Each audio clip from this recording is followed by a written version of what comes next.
Graças e paz, irmãos. Bom dia. Hoje nós vamos falar sobre o livro de Amós, um dos profetas menores, conhecido como o profeta que clamou pela justiça social no seu tempo. Amém? Vamos seguir aqui. A visão panorâmica do livro de Amós é a data de 760 anos antes de Cristo, século 8 antes de Cristo. O seu autor é o próprio profeta Amós, como outros profetas ele leva o nome do autor. O local é Israel, Reino do Norte, onde Amós ele exerceu seu ministério, onde Deus enviou Amós, foi para Israel. O alvo é o povo sacerdote soberano do Reino do Norte, o Reino de Israel. O contexto de Israel, daquele tempo, era o seguinte: o país dividido em Reino do Norte, Israel, governado por Jeroboão, e Reino do Sul, Judá, governado por Uzias. Tem a referência lá de 2 Reis 14:15, que é o tempo onde Deus envia Amós. Não se trata de Amós, lá em Reis. Reis se trata da transição de reis. É para saber em que contexto se encaixa Amós ali, onde Uzias ele assume o trono do seu pai Amazias e Jeroboão assume o trono do seu pai Joás. Só um apêndice. Lá em 2 Reis não vai estar o nome Uzias, tá? Vai estar Azarias. Uzias está em Crônicas, mas se trata da mesma pessoa. Era um tempo de paz e um tempo de prosperidade, principalmente para Israel. Mas era um tempo de morte espiritual que era refletida na questão social, em como os pobres e os necessitados daquele tempo eram explorados e oprimidos pelos próprios irmãos ali do povo de Israel. Quem foi Amós? Não se sabe muito de Amós além do que está no próprio livro de Amós. Não se tem referência dele, sobre ele, em outro livro da Bíblia. Ele é nascido em Tecoa, próximo a Belém, no reino de Judá. Seu nome significa carregador de fardos.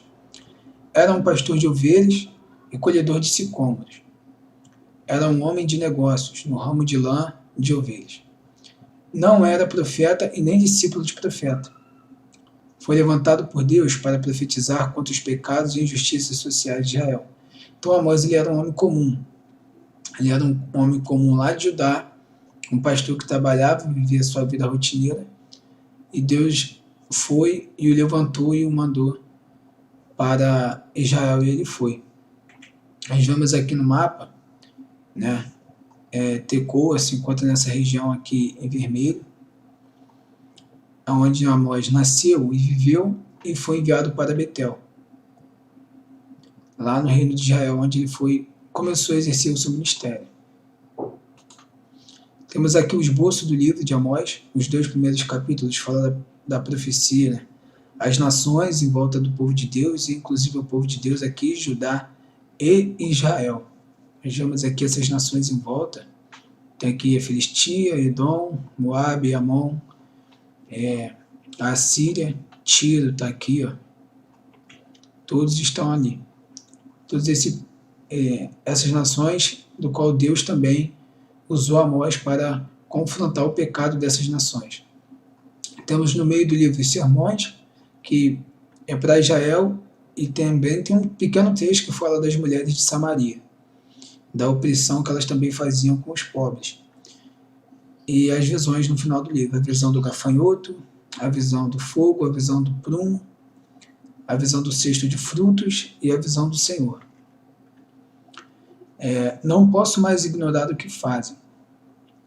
É uma fala de Deus para Amós em relação ao pecado do reino de Israel, do reino do norte. Deus levantou Amós para profetizar contra Israel, Judá e as nações em volta. Em um tempo de morte espiritual caracterizada por idolatria, cultos vazios e injustiças contra o próximo, Deus levantou o homem comum para denunciar o pecado. Um homem que não era profeta ou sacerdote, mas era o suficiente para manifestar sua soberania. Amós ouviu o chamado de Deus para confrontar a injustiça de sua época, profetizando em uma terra que não era sua. A expressão por 3 transgressões e por 4 indica o grande número de pecados cometidos pelas nações. Dentre essas nações que chegaram ao limite de transgressões toleráveis, encontra-se, o povo que deveria ser diferente, mas que abandonou a Deus. Então, essa expressão Deus usa para todas aquelas nações, inclusive para Judá e Israel.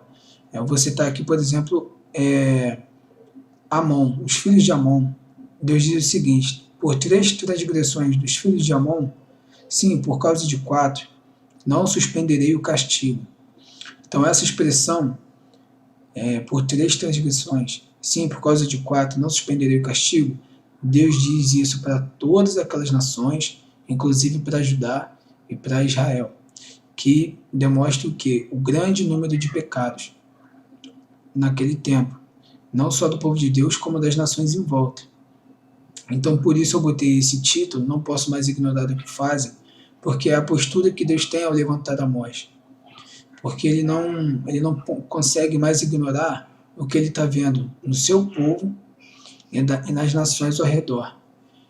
Então ele pega e ele levanta Amós para profetizar e clamar contra o pecado. Temos aqui os temas que estão por todo o livro. O tema da justiça social, a espiritualidade de Israel, a soberania de Deus e a graça de Deus também. A justiça social. Os pecados do povo estão vinculados a questões sociais estabelecidas na lei. Dentre esses pecados se encontram a injustiça e exploração do pobre e necessitado, a aversão a causas justas nos tribunais, o suborno, fraude nos negócios, perversão da justiça e do juízo. Então essas práticas, essa forma de viver do povo era comum. Todos viviam assim, pelo menos todos os que tinham poder, eles exploravam, eles praticavam injustiça com quem precisava. E isso estava até na lei de Deus, de olhar para o pobre, para a viúva, para o órfão, para pessoas que precisavam de assistência. E em vez de eles darem assistência, eles exploravam, usavam essas pessoas para se enriquecer cada vez mais. E isso provocou a ira de Deus, porque não era só uma questão de religião, era um todo, é sempre o viver por inteiro do qual Deus sempre olha. Ele não olha somente pela questão religiosa, o culto, o sacrifício, mas ele olha o trato com o próximo, o trato ao irmão. Como Jesus diz, para amar o próximo como a ti mesmo. Então Deus levantou Amós para contestar essas práticas, e também por causa dessas coisas veio o juízo de Deus. Temos aqui a espiritualidade de Israel, agora outro tema. De todas as famílias da terra, somente a vocês escolhi. Israel era o povo particular de Deus, e deveria manifestar a sua glória para as nações ao seu redor, através de um viver santo e justo com seu Deus e povo. Entretanto, continuava com o culto meramente mecânico e com suas idolatrias. A crise social de Israel era uma crise espiritual. Assim como as outras nações, Judá e Israel tinham suas 3 e 4 transgressões por rejeitar a lei do Senhor, praticar a idolatria e pelas injustiças praticadas, das quais Deus não suspenderia o castigo. O assunto com Israel foi mais extenso e estreito. Deus não ignora o pecado das nações, mas sempre vai tratar em particular com o seu povo. Prepare-se, ó Israel, para se encontrar com o seu Deus. É um trecho lá do capítulo 4, versículo 12, onde Deus ele fala: se prepare para se encontrar comigo. Existe um particular de Israel com Deus, porque é o povo que ele escolheu, é um povo que tem que prestar contas a ele. Então nenhum ser humano está isento do juízo de Deus, mas o seu povo é alguém que tem a sua verdade revelada, a sua lei, a sua palavra, a sua fidelidade. E então uma desobediência a Deus, a desobediência do povo de Israel acarretou em muitos juízos de Deus, inclusive que Amós vai profetizar sobre o tempo da Babilônia, do cativeiro, quando vai ter a queda de Israel, a queda de Judá. Amós também vai falar do tempo desses dias de trevas.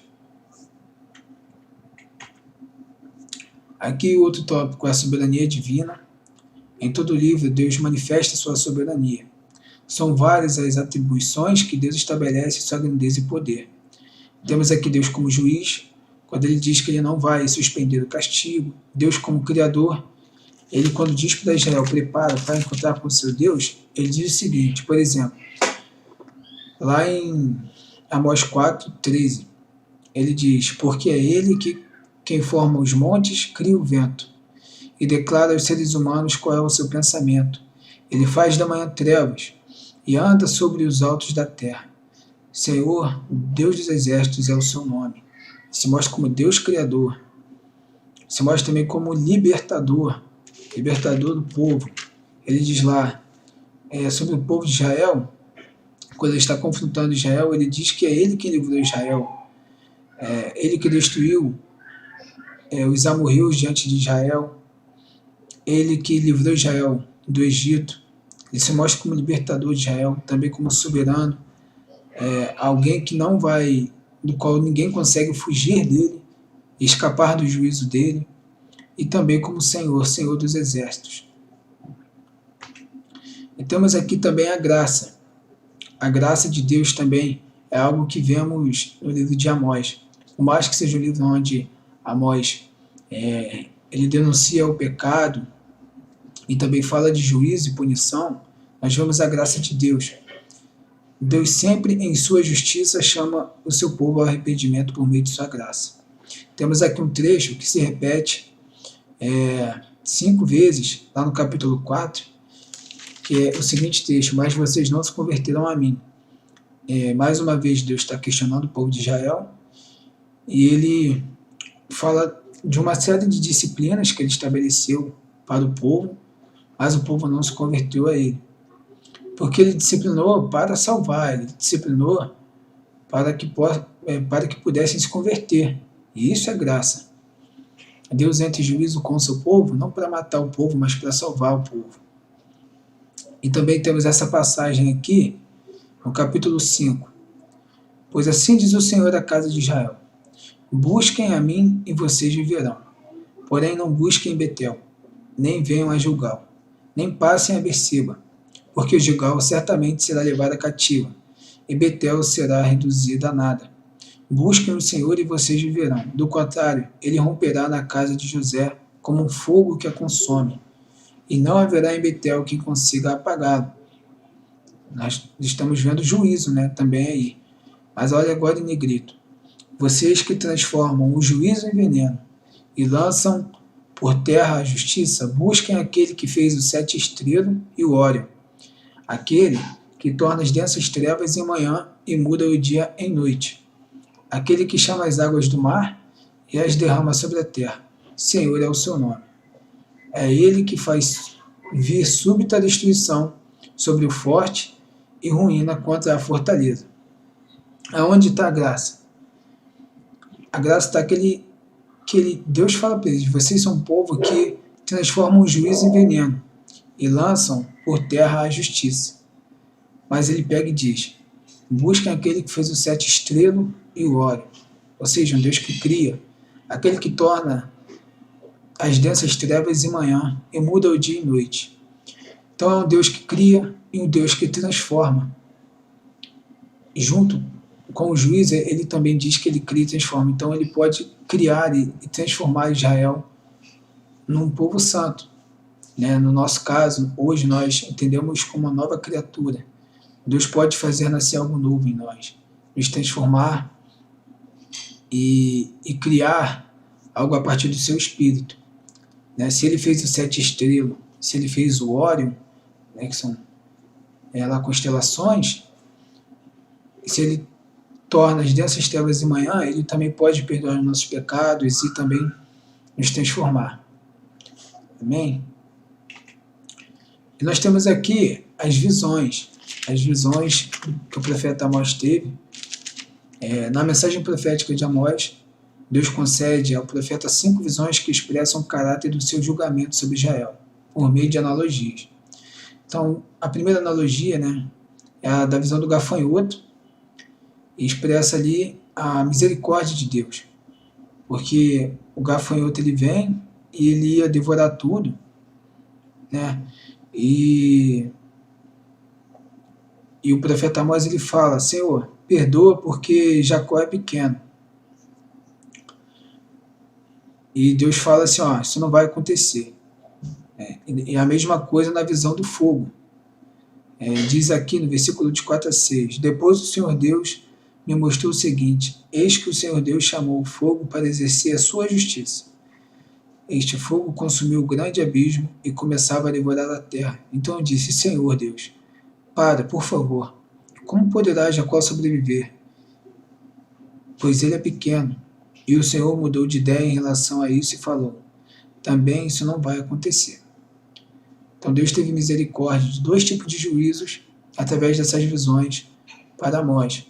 Então, e a terceira visão, que é a visão do prumo, é onde Deus manifesta a sua justiça, que se encontra nos versículos 7 a 9, que é a sequência dessas duas outras visões, onde Deus mostra um muro e um prumo.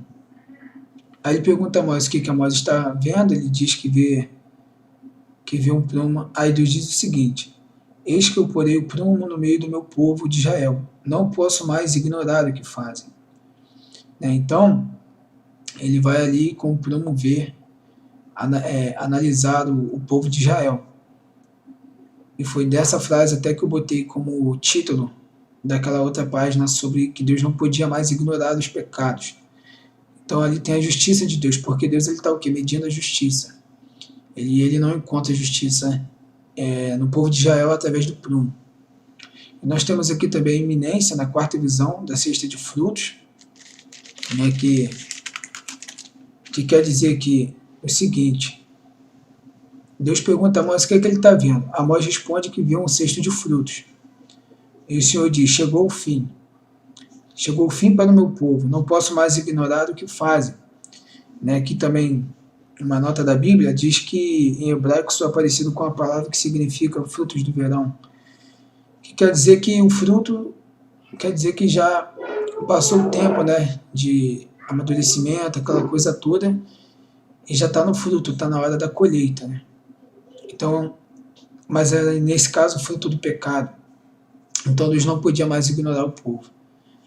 E também tem a quinta visão, que é Deus junto ao altar, que é inevitável, é Deus exercendo juízo sobre o povo, destruição, e ele fala que não tem como ninguém escapar, é algo inevitável, não tem. Por exemplo, ele diz aqui, no versículo 3, se eles se esconderem no alto do Carmelo, irei atrás dele e de lá os tirarei. E caso se ocultem dos meus olhos no fundo do mar, ali darei ordem à serpente, e ela os morderá. Se forem levados para o cativeiro pelos seus inimigos, ali darei ordem à espada, e ela os matará. Porei os meus olhos sobre eles, para o mal e não para o bem. Ali é Deus exercendo o seu juízo, e por isso que é inevitável, não tem como fugir. Isso se trata lá de quando tem a queda de Israel e a queda de Judá. E temos aqui Amós e o Novo Testamento. A preocupação social, o que tem a ver com o Novo Testamento já na pregação do Evangelho. A preocupação social com os pobres e necessitados, assim como é Amós, é alvo de constantes exortações pelos apóstolos e líderes da igreja no Novo Testamento. Ela precisa recordar aos cristãos que não deveria haver diferenciação no tratamento a pobres e ricos, bem como frisar que a preocupação social é indispensável aos seguidores de Cristo. Tiago cita isso, nós vemos isso lá em Atos também. A preocupação com aqueles que necessitam, daqueles que precisam de ajuda, e também tem aquela passagem muito conhecida lá em Tiago sobre o tratamento, diferenciação por causa de classe social. Tem aqui as referências messiânicas, também no Novo Testamento, de Amós, sobre o Novo Testamento, lá em Amós. A principal referência messiânica em Amós diz respeito à restauração de Israel por meio da linhagem de Judá, pelo próprio Senhor. Note o uso da primeira pessoa nesses versículos, abrangendo todo o tabernáculo, cidade e campo, e estabelecendo o seu povo definitivamente na terra. Primeira pessoa, porque Deus fala, eu estabelecerei, eu firmarei, né? Deus usa em primeira pessoa. Temos aqui agora Amós e o Novo Testamento, a relação entre Amós com o Novo Testamento. Primeiro nós vemos aqui a preocupação social, que é a preocupação com os pobres e necessitados. Assim como em Amós, o alvo é alvo de constantes exortações pelos apóstolos e líderes da igreja, no Novo Testamento. Ela precisa recordar os cristãos que não deveria haver diferenciação do tratamento a pobres e ricos, bem como frisar que a preocupação social é indispensável aos seguidores de Cristo. E tem também as referências messiânicas. A principal referência messiânica em Amós diz respeito à restauração de Israel por meio da linhagem de Judá, pelo próprio Senhor, abrangendo todo o tabernáculo, cidade e campo e estabelecendo seu povo definitivamente. Amém? Então, é isso, meus irmãos. Esse foi o estudo de Amós e espero que os irmãos tenham sido abençoados. Amém.